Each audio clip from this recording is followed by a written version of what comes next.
À la une de l'actualité, le Premier ministre chinois Li Keqiang vient de terminer bientôt sa visite dans l'île de Cuba, au cours de laquelle de nombreux contrats et accords ont été signés.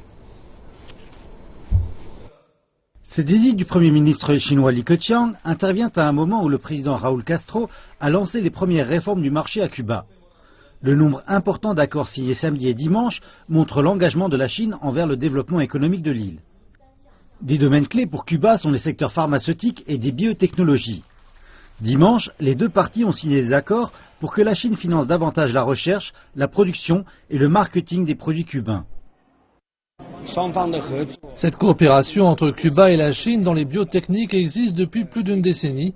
Maintenant, cela ouvre des potentialités bien plus grandes. Outre les cérémonies de signature et autres engagements officiels, on discute beaucoup d'affaires en marge de la visite du Premier ministre Li. Pendant le reste de sa visite, le Premier ministre Li et le vice-président cubain Miguel Díaz-Canel. Raúl Castro s'est quant à lui envolé pour la Colombie pour participer ce lundi à la signature des accords de paix entre le mouvement rebelle des FARC et le gouvernement colombien, accord dont Cuba a facilité la conclusion.